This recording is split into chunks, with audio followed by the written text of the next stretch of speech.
Dose and dopamine left me blind, overwhelmed with love, no time to think. Without him by my side, I couldn't blink. Addicted to him, I craved his touch. He made sure I needed him so much.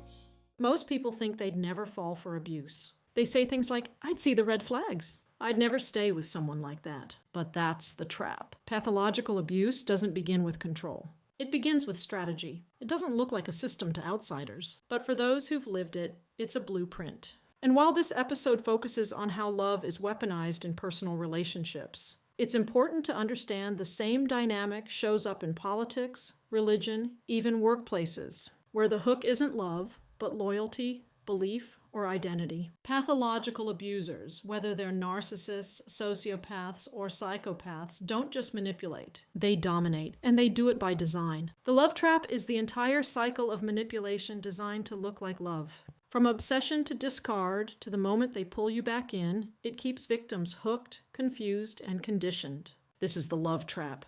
It doesn't start with love bombing. The true beginning is something I call mind mapping. This is their emotional stakeout. It looks like curiosity, but it's reconnaissance. They ask questions, observe reactions, build a profile. What makes you feel safe? What earns your trust? What wounds haven't healed yet? And they use that information to design their next move. Narcissists and sociopaths may rush this phase, folding it into early charm. Psychopaths, they stay longer, building a full manipulation blueprint before acting.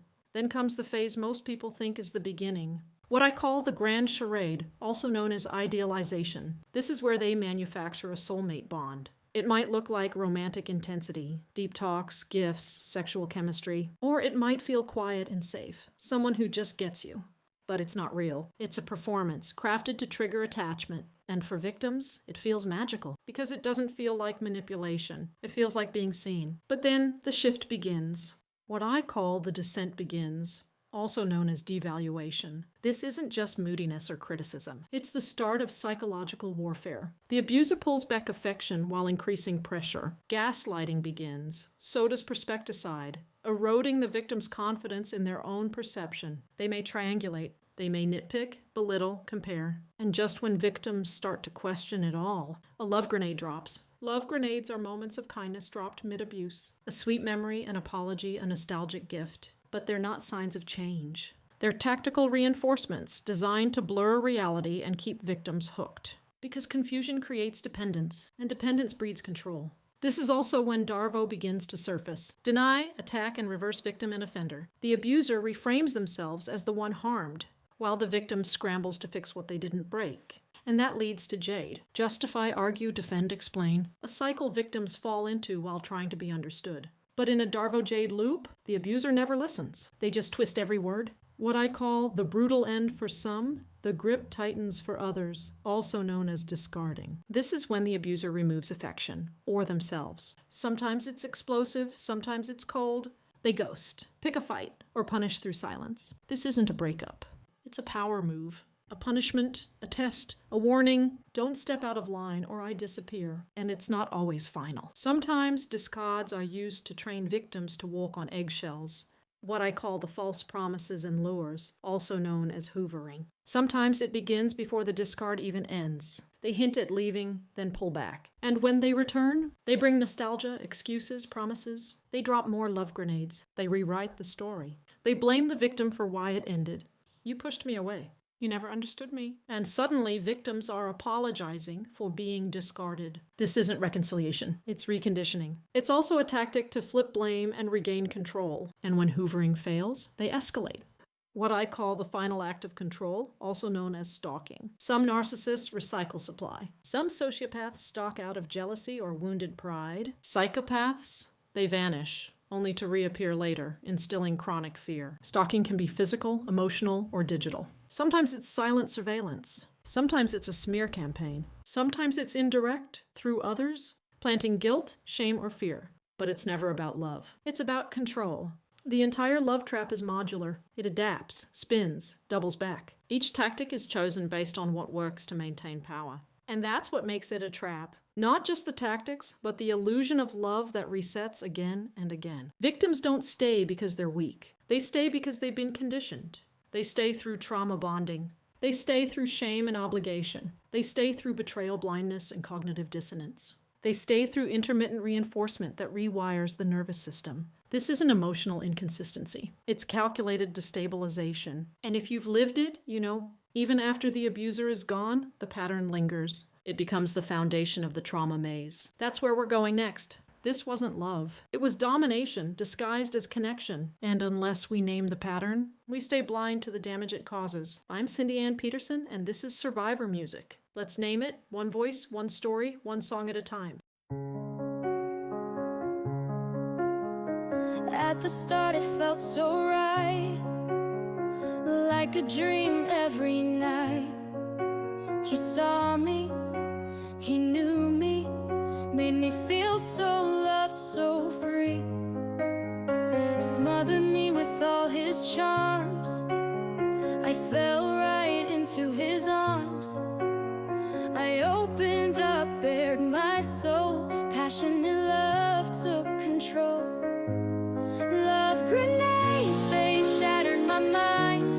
Oxytocin, dopamine left me blind. Overwhelmed with love, no time to think. Without him by my side, I couldn't blink. Addicted to him, I craved his touch. He made sure I needed him so much. But it was all a game he played. Every move, every word he said. Faking love, taking notes, using me to build false hopes. Lifted me high just to let me fall. Pathological abuser behind it all. But it was all a game he played. Every move, every word he said. Faking love, taking notes, using me to build false hopes. Lifted me high just to let me fall. Pathological abuser behind it all. He showed up with gifts, surprise, delight, pretending to care to make it right. Every gesture, every act, part of his twisted pact. Charmed my friends, family too. His charisma hid the truth, but my friends saw through the show. Felt the depth he didn't know. Love grenades, they shattered my mind. Oxytocin, dopamine left me blind. Overwhelmed with love, no time to think. Without him by my side, I couldn't blink. Addicted to him, I craved his touch. He made sure I needed him so much. Isolation crept so slow. I didn't see it, I just let go. Turned me against those who cared, lost and gasping for air. Even my friends faded away, caught in his web, perfect prey. Love grenades, they shattered my mind. Oxytocin, dopamine left me blind. Overwhelmed with love, no time to think. Without him by my side, I couldn't blink. Addicted to him, I craved his touch. He made sure I needed him so much. I did not see through his disguise, the lies he spun, the alibis. Trapped in his cycle, couldn't break free.